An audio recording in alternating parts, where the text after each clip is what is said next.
Hello everybody, this is Hannah's World inviting you to live free.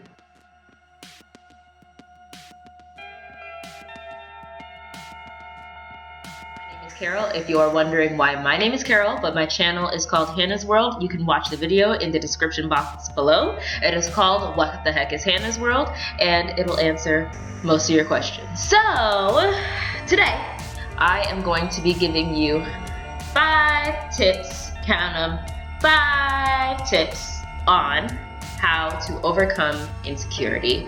And these are all based on things I have learned very, very recently to do dealing with my own insecurities, and I'm going to give you examples at the end of the video on how I used these tips. If you are struggling to the point that you do not know if you will make it, please seek professional help. I am not a professional. Mental health and insecurity often go hand in hand, and it's okay and admirable to get help for yourself. Email me if you want to hear my story and how I got free. Let's get into it. I don't know why I'm doing this, but I'm gonna keep going. Okay, stop. That didn't work.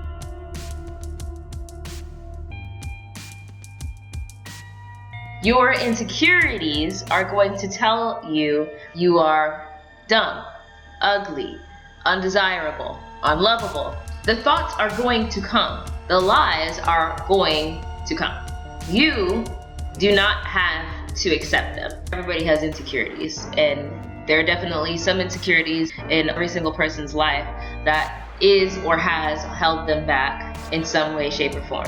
So as long as you choose not to walk in them and you choose not to believe them, you should be fine. So that's my first tip. Next! Identify what your insecurities actually are and where they come from. We got to chop this thing off at the root. Figure out where it's getting its life from. Ain't that good? Won't he do it?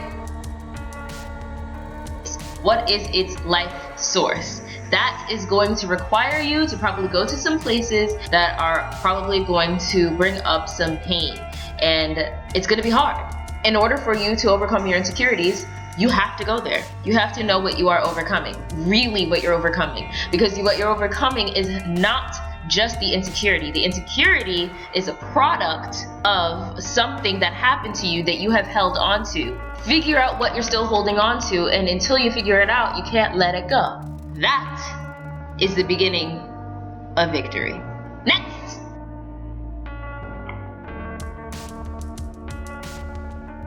Now that you have established what your insecurities are and where they come from, make a list. Don't just think this in your head. Don't imagine this. Make a list of all of the lies you believe and all of the truths that you're going to replace them with.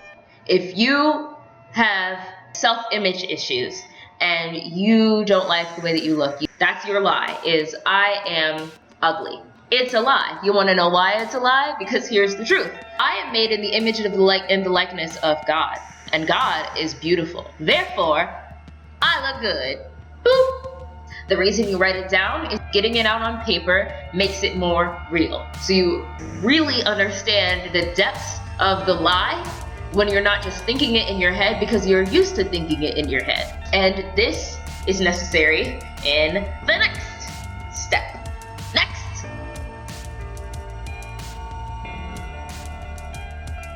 Just to preface this tip, don't be mistaken. You can only have victory if there is an enemy. What we are fighting is the father of lies. Knowing who you are is a threat to the enemy. When the lie comes in, you need to speak, and it will come in.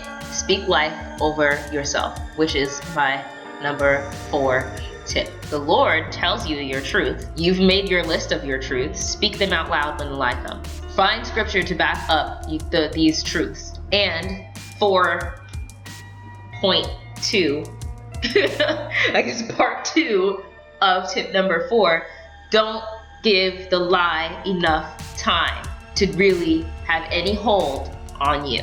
If you see it coming, if you feel even an inkling, go after it. Next! Ask yourself, what is going to determine my actions, my fear or my identity.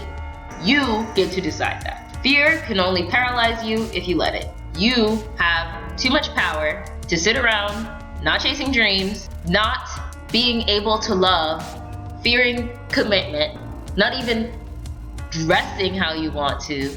What is keeping you from living out who God has made you, from the most simple and the smallest thing all the way to the big things that matter in eternity? What's holding you back, and how long are you gonna let it do that? We have this thing in my church that we're very big on encouragements. So people write encouragements to you, they give you cards.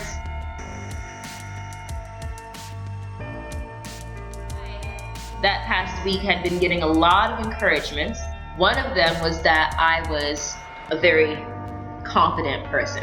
I found that pretty hilarious because I'm terrified most of the time that everyone around me is irritated by my general existence because I'm extra and I don't know how to be anything else, so I stopped trying. The fear never went away.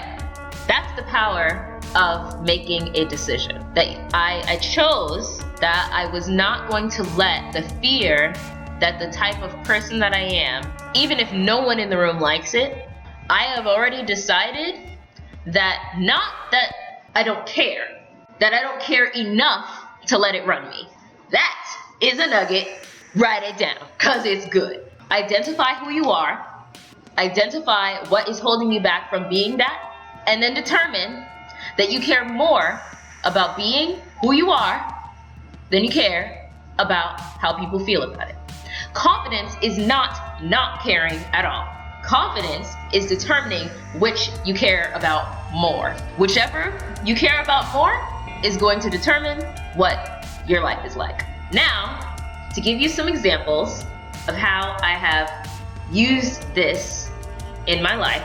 One example in particular, I'm loud, if you haven't noticed. I changed the volume on the videos so that I don't bust your speakers. But I'm loud. Even when I don't want to be, my voice carries. I sing. I love to sing.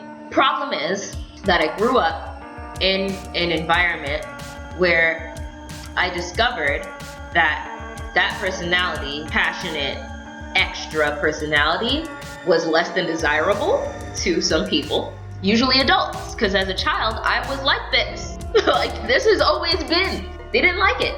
And I was always being told to hush, settle down, quiet down. My favorite is don't nobody want to hear all that. As in, I don't even like the sound of your voice right now. This scolding happened when I was usually just talking, but I let that carry over to singing. Finally, in this environment where worship and being free in the presence of God was encouraged, realizing that even when that opportunity, that offer was made to me to be free, and I continuously denied it, hiding, trying to hide, to try to balance out caring about what people thought about me and being free. When I realized that I couldn't hide, that even at my quietest, I wasn't quiet enough, I dealt with it through a lot of prayer, but also through a lot of boldness. Just being loud. If that's what I got to give him, that's what I'm going to give him. That's where I made my decision. When the lie came that I was annoying everyone around me, which it still comes, I remember all of the times that I have had people come to me blessed by my freedom in his presence. And that being just legitimately who Carol is, creates a safe space for people to be themselves because I am willing to be myself. I am lovable exactly as I am right now. So, if you would like to, in the comments below, tell me a truth about you that is combative to a lie that you do or have believed about yourself. Do that. And of course, this is fitting so much for this video. Remember, you are important, so live out loud. Goodbye!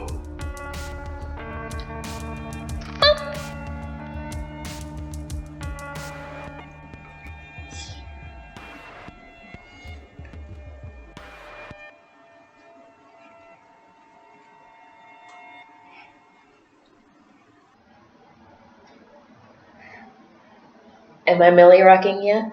Am I doing it? Do I Millie rock on any book? Or no? Tell me in the comments below. I feel like somebody does this while they shout.